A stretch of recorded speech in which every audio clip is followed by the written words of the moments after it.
Yes, you need to go above and beyond. Doing what's expected, doing what everybody else is doing just isn't enough. Hello, and welcome to the Admittedly podcast. My name is Thomas Caleel. I'm the former director of MBA admissions and financial aid for my alma mater, the Wharton School at the University of Pennsylvania. In this podcast, I don't promise easy answers or quick fixes, but I will use my decades of experience to help you achieve your education goals. Now let's get started. Hello, and welcome to the Admittedly podcast. I'm your host, Thomas Caleel, and today we're going to be answering the question, am I doing enough outside the classroom? This is a topic that is extremely stressful for students and parents alike. And if it's something that's on your mind as you're progressing through your high school career, whether you're a freshman, sophomore, or junior, staring down the face now of application season, we're going to talk about how to do extracurriculars in a way that reduces pressure and stress on you, but also maximizes your opportunities when it comes time to apply. So gather around and let's get started. Parents, if your child is exhausted, but they can't explain why they're doing half their activities, that's a problem. What I don't want you to do, and what I get a lot of heat for in the comments on social media, YouTube, etc., is my child's already doing too many things and they don't have time to do other things and you're ruining childhood. And if I see one more comment that says, let kids be kids, I'm going to scream, because here's the secret. A lot of this pressure, that's not coming from the universities. It's not coming from me, right? The universities are saying, don't do a million things, do fewer things. And I'm telling you, don't do more things, do fewer things, but do them intentionally and well. What do I mean about that? Well, here's the thing. It's very, very tempting to start just stacking activities on top of each other, right?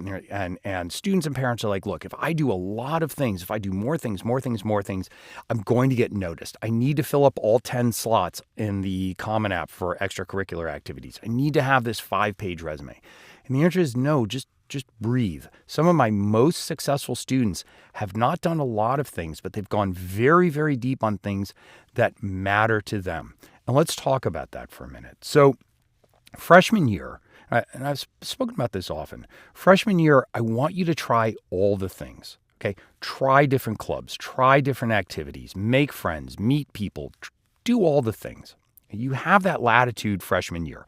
Don't do nothing, right? And don't overload yourself because academics do matter. So don't go pull a few Bs because you're doing too many activities, right? Pick a portfolio of activities, things you might enjoy.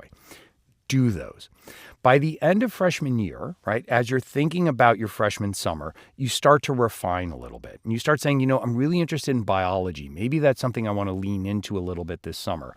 Or business, or English, or literature, whatever that is, or art. And we're going to look at that more that summer. Then as you're heading into sophomore year, at this point, I need you to be a little bit analytical and cold-blooded.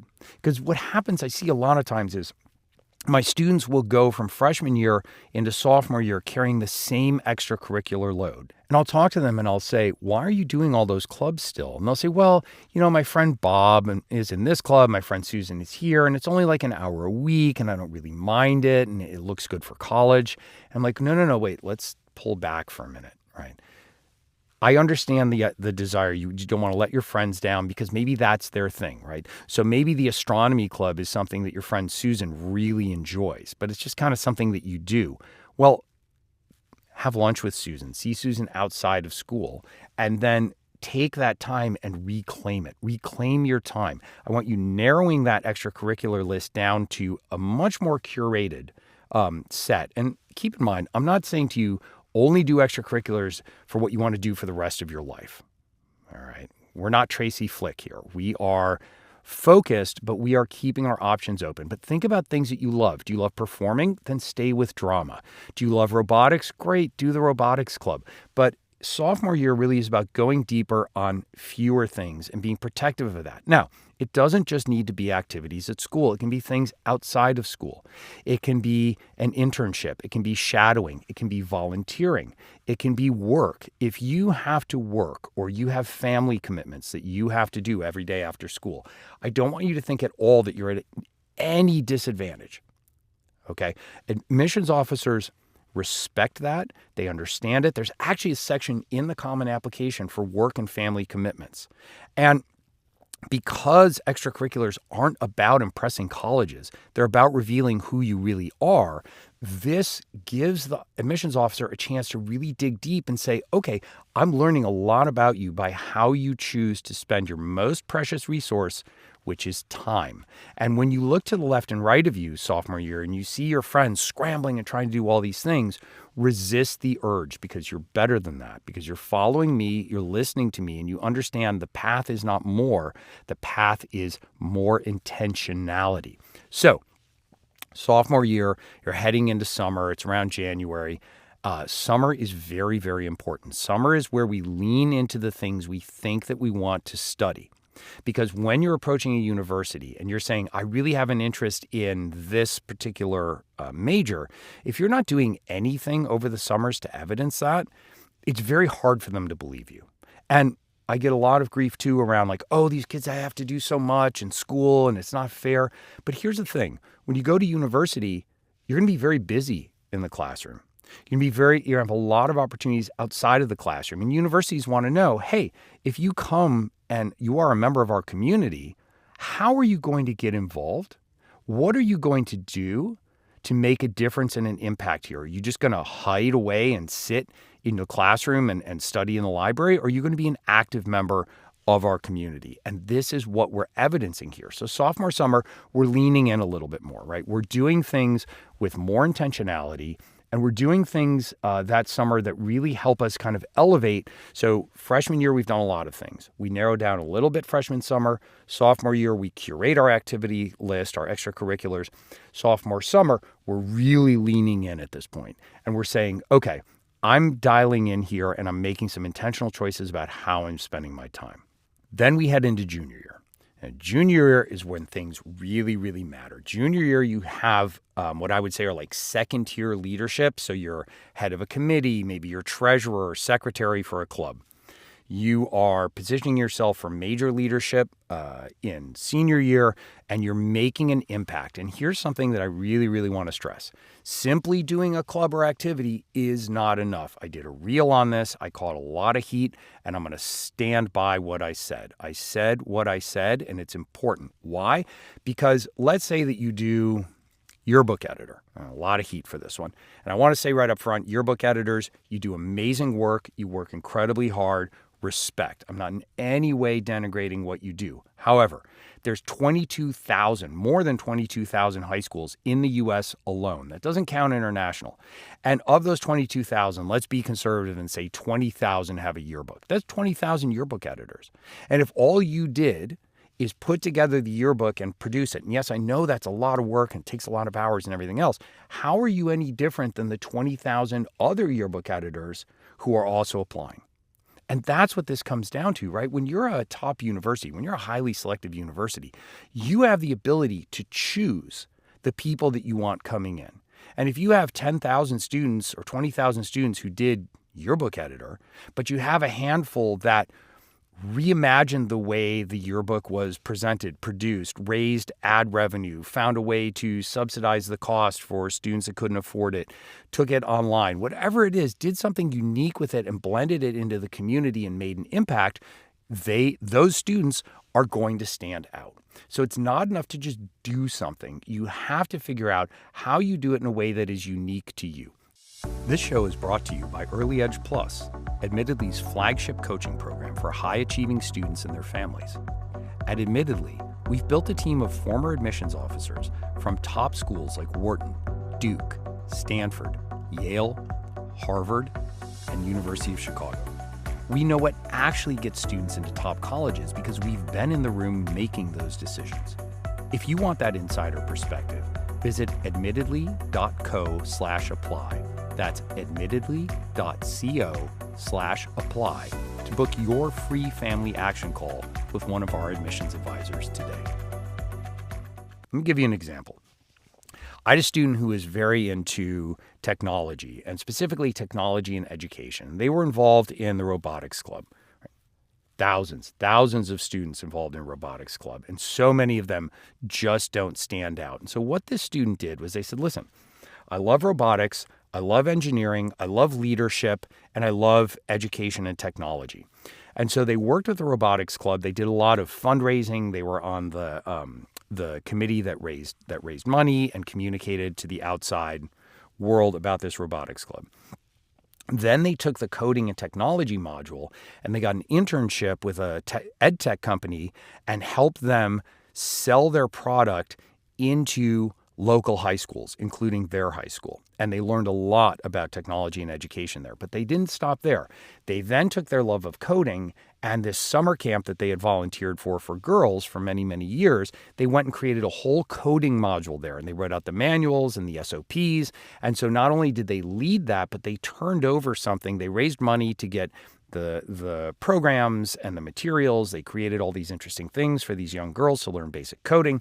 And then they turned that over to the next generation that was coming. So they built a sustainable club and handed that off. You can see the difference there, I hope, between that student and a student who just does robotics all day, every day, and then all they have to talk about is the time they went to their regional or even state competition. There was a problem. They all got together. They won, they lost, and here's the learning. I've read so many of those essays. And yes, these are great, accomplished students. They're great people. And I think what happens a lot of times is people lose sight of the fact that schools have to make hard decisions. And so when they deny somebody, they're not saying, you are not enough, you're not good, what you did was not okay. What they're saying is that in the pool, there are students who did more.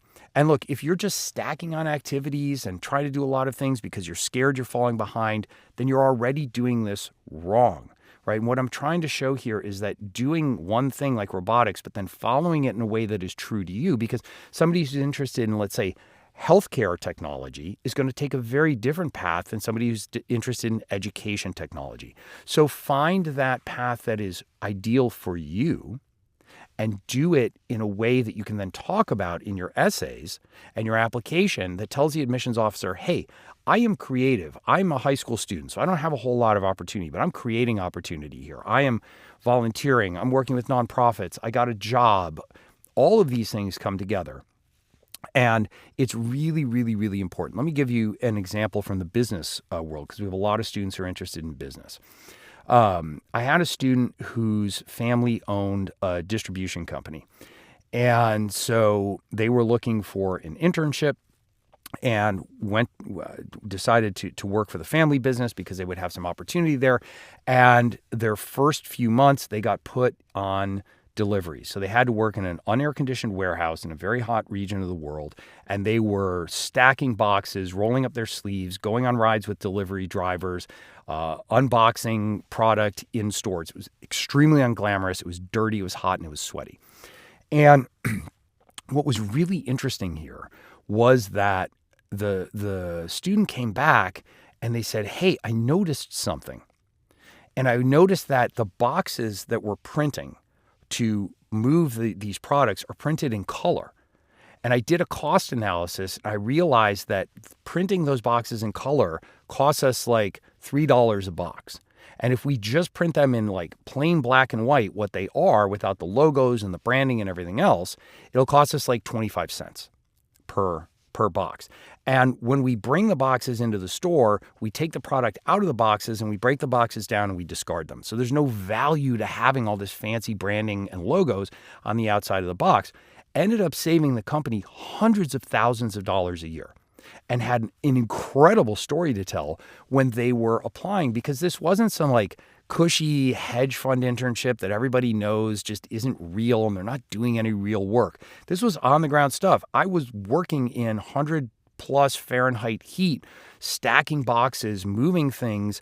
And I realized this, and I realized that business is not just about growing and building. It's also about efficiency and being smart and saving money sometimes. And so it was a really powerful story. Got into their dream school. It was just a great opportunity for them to talk about ground level. This is what I love about business. Let me give you a couple other examples. I had a student who was interested in art and biology, and specifically when they went home over the summers, they would volunteer. Their city was surrounded by mountains, and so they would go up in the mountains, and they were doing with the local university kind of a survey and cataloging of all the insect life there, because they were trying to look at the impact of pollution on insect life, because insects form a very, very critical part of an ecosystem, right? Our ecosystem. And so they were trying to figure out, okay, how do I intersect these two things? Because one is biology and one is art, and they were just a really gifted artist. And what they ended up doing as a final project was they did this amazing art installation. It was hundreds of these little hand-drawn cards. It was like choose your own adventure of this praying mantis larva. And the decisions that you made and the decisions that were made on by local factory or local ecological preservation group impacted how you flowed. And it was this whole display that moved down this entire wall. And it was gorgeous. And you could just walk back to the beginning and start and try different outcomes. And it really kind of hammered home this awareness of the ecology, the environment, and the importance of that, and also the love of art. And they're very, very happy at their first choice dual degree at Brown and RISD. Give you two other examples here. One is architecture, and for those of you who really want to come at me about, oh, this is also privileged and everything else, many of my students, first-gen low-income students, don't have access to fancy programs, and you don't need fancy programs. And in fact, doing fancy, expensive programs over the summer, these pay-to-play programs, do not do them. AOs hate them. AOs see them. I've done other podcasts on this. I encourage you to listen to them. It's an indicator of privilege, not uniqueness. So working at McDonald's, for example, will give you a much bigger bump than going to Yale Young Global Scholars. But this particular student, interested in architecture, first-gen low income, and so they were working construction to get closer to architecture, but also earn money to help support the family. They leveraged that into a mayor's council for preservation in their neighborhood, and they lived in a very, very rough neighborhood of California and just outside of San Diego. And they were able to leverage that into being part of this working committee, helping to kind of beautify, protect, and preserve the neighborhood. They leveraged that into a paying architecture internship. So there are ways that you can, this was this student's passion, and they were able to just keep relentlessly focusing on what they loved, broadening it a little bit, right? Because you wouldn't think necessarily at the mayor's commission on this community in this neighborhood, but a lot of it was architectural preservation and how buildings were seen and grown, and if they needed to be demolished, what went up instead. So it was a much broader perspective, and it was directly impactful to the community. Final example, Andy, I've talked about her before, interested in business and fashion, came from, not a lot of money, couldn't go do a fancy internship, got a job at a local fashion boutique, and worked hard, earned the trust of the owner, ended up being essentially the de facto manager. And so was making decisions on purchasing, merchandising, pricing, whether or not to have sales, buying in new collections, customer service, all of the things that go into that. And so the essays that Andy was writing were really about like, hey, look, I didn't go work in a fancy fashion magazine or for a fancy fashion house in New York over the summer because I needed to work. I needed to have money during the school year and over the summer to help, support my educational journey. And so I now, though, have this really intimate hands-on relationship with fashion, and this is what I want to do. Got into Wharton early, killed it, won the business plan competition, started her own business, and by any measure is a huge success. So I want you to keep something in mind. The fastest way to ruin your extracurricular strategy is to do what others expect of you. I want you to do what matters to you. I want you to say, I see all of you to my left and my right, frantically running around, doing all the things you think you're supposed to do, layering on the activities, joining the clubs, but I'm not going to do that. I'm going to find that thing or things that I'm interested in. Not, and I want to make this clear, not what I want to do for the rest of my life. I'm not putting that kind of pressure on you, but rather the thing that interests you now. What are you curious about? What do you want to learn more about? And lean into that. Find ways to evidence that. And I think what I've shown too is that if you do have to work, if you do have family responsibilities, you can do it in a way that does help serve your goals. So you're interested in architecture, but you need a job? Great. Find a paying architecture internship like this student did. If you're interested in business, go work a retail job. All right. Learn how hard it is. Learn how hard it is to make money. Learn about scheduling. Learn about management. Learn about teamwork. All the things that go into running a successful business. Because here's the thing. Yes, you need to go above and beyond. Doing what's expected, doing what everybody else is doing just isn't enough. And listen, my message is for students who are aiming for highly selective schools, who are aiming for the Ivy Plus. That's not the only route. You can go to community college, state college, private universities. There's a lot of different routes here. But again, keep in mind that the competition is pretty fierce. And so when you think about a state school like University of Michigan, University of Virginia, the University of California system, some of those schools are extraordinarily competitive to get into. And so it's not like you can just go goof off over the summer and do a couple extracurricular activities and expect to be admitted. And parents, respectfully, the game has changed significantly since 20, 30 years ago when we applied to university. You need to respect the new reality. So I hope that's given you a little bit of insight into extracurricular activities, given some examples. I want to hear from you.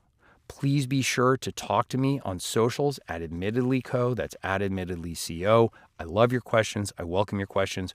We're here to help you. If you're interested in booking a free family action call to speak with one of our admissions advisors, because parents, I understand, I get a lot of comments and DMs from you saying, I don't know, my child, they're not interested in anything. They don't really have these particular interests. I'm the parent of 2 high school students, and I completely understand that. And what we see a lot of times on these family action calls is that the student will open up to the admissions advisor because, quite simply, they're not a parent. And when my older son was applying to university, I had him work with one of our admissions counselors because at the end of the day, I'm dad, right? And even though we have a wonderful relationship, we talk about everything, I'm still dad. And so we watch these students open up to the admissions officers and the admissions advisors, and the parents will be looking at the student and they're like, you never told me that. And the student's like, yeah, I don't know. I didn't feel comfortable sharing that with you. I don't know. And so it really starts, if nothing else, it's free. It helps start that conversation and will get you on the road to being successful in this process, students for yourself and parents for your student. This process is tough. It requires courage. I'm not by any way telling you I've got hacks or shortcuts. This is hard work, but we're here to help you do the work and be successful. Please be sure to follow along. I've got a lot more to talk to you about as the season continues. Thank you for joining us today.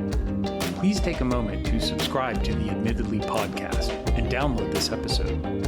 I welcome you to share your thoughts and questions with me. You can find us on social media at Admittedly Podcast. I look forward